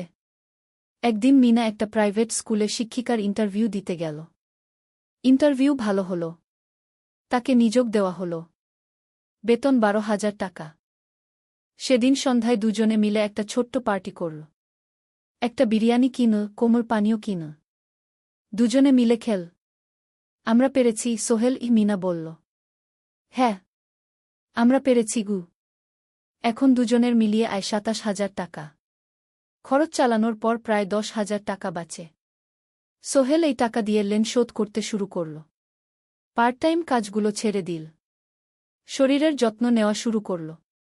আরও 6 মাস পরে সোহেলের কাছে একটা বড় সুযোগ এল। আলী সাহেব একদিন তাকে ডাকলেন। সোহেল, তুমি কি নিজের ব্যবসা করতে চাও? স্যার, আমি তোমাকে একটা ছোট্ট প্রজেক্ট দিতে চাই। একটা 3 তলা বিল্ডিংয়ের কনস্ট্রাকশন। তুমি ম্যানেজ করবে, আমি শুধু সুপারভাইজ করব। লাভের 50% তোমার গু। সোহেল ভাবল, এটা একটা বড় সুযোগ, কিন্তু ঝুঁকিও আছে। যদি কাজটা ভালোভাবে না হয়? স্যার, আমি চেষ্টা করব, কিন্তু যদি ভুল হয়? ভুল হবে না, আমি তোমার উপর বিশ্বাস রাখছি, তুমি পারবে গু। সোহেল রাজি হয়ে গেল। এই প্রজেক্ট তার জীবনে টার্নিং পয়েন্ট হতে পারে। 11 অধ্যায়, স্বপ্ন পূরণের পথে। পরের 6 মাস সোহেল খুব কঠোর পরিশ্রম করল। প্রজেক্টটা ম্যানেজ করা সহজ ছিল না। শ্রমিক নিযোগ, ম্যাটেরিয়াল কেনা, কাজের তদারকি, সময়মতো কাজ শেষ করা, সব দায়িত্ব তার। প্রথম 2 মাস খুব চাপের মধ্যে গেল। একদিন একজন শ্রমিক কাজ করতে গিয়ে আহত হল। সোহেল তাকে হাসপাতালে নিয়ে গেল, তার চিকিৎসার খরচ দিল। এতে প্রজেক্টের বাজেট একটু বাড়ল, কিন্তু সোহেল জানত এটা করা দরকার। আরেকদিন ভুল ম্যাটেরিয়াল ডেলিভারি হল। সোহেল সেগুলো ফেরত পাঠাল, সঠিক জিনিস আনাল। এতে 3 দিন দেরি হল, কিন্তু কাজের মান ঠিক রইল। মিনা তাকে সবসময় সাপোর্ট করছিল। সে এখন চাকরিতে স্থিতিশীল। স্কুলের বাচ্চারা তাকে পছন্দ করে। প্রিন্সিপাল তার কাজে খুশি। প্রজেক্ট শেষ হল 6 মাসে। সময়মতো বাজেটের মধ্যে। বিল্ডিংয়ের মালিক খুব খুশি হলেন। তিনি আলী সাহেবকে ধন্যবাদ দিলেন। আলী সাহেব বললেন, ধন্যবাদ আমাকে না, এই ছেলেকে দিন। সোহেল পুরো প্রজেক্ট ম্যানেজ করেছে। প্রজেক্ট থেকে মোট লাভ হল 3 লাখ টাকা। সোহেল পেল 1.5 লাখ টাকা। তার জীবনে এত টাকা এই প্রথম। সে করিম মামার ঋণ শোধ করল। এনজিওর বাকি ঋণ শোধ করল। তারপর তার মাকে 50,000 টাকা পাঠাল। মা দিয়ে গ্রামের বাড়িটা একটু মেরামত করাল, বোন ঋতুর জন্য একটা ল্যাপটপ কিনল। বাকি টাকা দিয়ে সোহেল একটা ব্যাংক অ্যাকাউন্টে জমা রাখল ভবিষ্যতের জন্য। আলী সাহেব সোহেলকে আরও 2টো প্রজেক্ট দিলেন। এবার একটু বড়। সোহেল আত্মবিশ্বাসের সাথে সেগুলোও শেষ করল। 2 বছর পরে সোহেল সিদ্ধান্ত নিল, এবার নিজের কোম্পানি খোলার সময় এসেছে। দ্বাদশ অধ্যায়, নতুন শুরু। সোহেল তার সব জমানো টাকা দিয়ে একটা ছোট্ট অফিস ভাড়া নিল। 2 রুমের অফিস। একটা রুমে কাজের জায়গা, আরেকটায় ছোট্ট মিটিং রুম। অফিসের সামনে একটা বোর্ড লাগাল, Sohel construction and development. Mina তাকে সাহায্য করছিল। সে অফিসের অ্যাকাউন্টস দেখত সন্ধ্যায় স্কুল থেকে ফিরে। দুজন মিলে একটা টিম। প্রথমে ছোট ছোট কাজ নিল। বাড়ি মেরামত, দোকান সংস্কার, ছোট বিল্ডিং কনস্ট্রাকশন। কাজের মান ভালো রাখার চেষ্টা করল। সময়মতো শেষ করল। দাম ন্যায্য রাখল। ধীরে ধীরে সোহেলের সুনাম ছড়িয়ে পড়ল। মানুষ তাকে বিশ্বাস করত। তার কাছে নতুন নতুন কাজ আসতে লাগল। প্রথম বছর খুব কষ্ট হল। কখনো লাভ হতো, কখনো লস। কিন্তু সোহেল থেমে থাকল না। সে শিখতে লাগল ব্যবসা কিভাবে চালাতে হয়। দ্বিতীয় বছরে পরিস্থিতি ভালো হল। সোহেল এখন 3 জন স্থায়ী কর্মচারী নিয়োগ দিল। একজন ইঞ্জিনিয়ার, একজন সুপারভাইজার, একজন অফিস সহায়ক। তৃতীয় বছরে একটা বড় প্রজেক্ট পেল। একটা স্কুল বিল্ডিং বানানোর কাজ। 5 তলা বিল্ডিং। সোহেল পুরো মনোযোগ দিয়ে কাজটা করল। শ্রমিকদের ভালো বেতন দিল, ভালো ম্যাটেরিয়াল ব্যবহার করল, সময়মতো কাজ শেষ করল। স্কুল কর্তৃপক্ষ খুব খুশি হল। তারা সোহেলের কাজের প্রশংসা করল। এই প্রজেক্ট থেকে সোহেল প্রায় 5 লাখ টাকা লাভ করল। এই টাকা দিয়ে সে আরও ভালো একটা অফিস নিল। আরও কর্মচারী নিয়োগ দিল। এখন তার কোম্পানিতে 10 জন স্থায়ী কর্মচারী। প্রজেক্ট অনুযায়ী আরও শ্রমিক নিয়োগ দেওয়া হয়। ত্রয়োদশ অধ্যায়, পরিবার। এদিকে সোহেল আর মিনার সংসারেও খুশির খবর এল। মিনা গর্ভবতী। 9 মাস পর তাদের একটা মেয়ে হল। নাম রাখল সারা। সারা যখন জন্মাল, সোহেলের মা আর বোন চট্টগ্রামে এল। মা 1 মাস থেকে গেলেন। মিনাকে সাহায্য করলেন। সোহেল এখন একটা বড় ফ্ল্যাট ভাড়া নিয়েছে। 3 রুমের ফ্ল্যাট। একটা রুমে সোহেল, মিনা, একটায় সারা, আরেকটায় অতিথি রুম। মায়ের জন্য সোহেল সিদ্ধান্ত নিল তাকে চট্টগ্রামে নিয়ে আসবে। গ্রামে একা থাকা ঠিক না। কিন্তু মা রাজি হলেন না। না বাবা, আমি গ্রামেই থাকব। এখানে আমার পরিচিত মানুষ আছে। তোর বোনকে নিয়ে যা। ও ঢাকায় পড়ছে, চট্টগ্রামে এনে ভালো কোথাও ভর্তি করিয়ে দেগি। সোহেল তাই করল। ঋতুকে চট্টগ্রাম বিশ্ববিদ্যালয়ে ভর্তি করিয়ে দিল। ঋতু এখন সোহেলের ফ্ল্যাটে থাকে, বিশ্ববিদ্যালয়ে পড়ে। সোহেলের মনে হল তার জীবন এখন পরিপূর্ণ। স্ত্রী, মেয়ে, বোন সবাই তার কাছে। ব্যবসা ভালো চলছে। মা গ্রামে সুখে আছেন। চতুর্দশ অধ্যায়, সফলতার শিখরে। 5 বছর কেটে গেল। সোহেল এখন একজন সফল উদ্যোক্তা। তার কোম্পানি কি সোহেল কনস্ট্রাকশন অ্যান্ড ডেভেলপমেন্ট এখন চট্টগ্রামে বেশ পরিচিত। প্রায় 30 জন কর্মচারী তার অধীনে কাজ করে। সোহেল এখন শুধু ছোট প্রজেক্ট করে না, বড় বড় প্রজেক্টও করে। একটা 8 তলা বিজনেস কমপ্লেক্স বানানোর কাজ পেয়েছে। একটা হাসপাতাল বিল্ডিং বানাচ্ছে। মিনা এখনও স্কুলে পড়ায়। সে এখন ভাইস প্রিন্সিপাল। সাথে সোহেলের কোম্পানির অ্যাকাউন্টস ম্যানেজার। 2 জন মিলে ব্যবসা চালা। সারা এখন 4 বছরের। স্কুলে ভর্তি হয়েছে। খুব চালাক মেয়ে। ঋতু বিশ্ববিদ্যালয় থেকে গ্রাজুয়েট হয়ে একটা ব্যাংকে চাকরি পেয়েছে। একদিন আলী সাহেব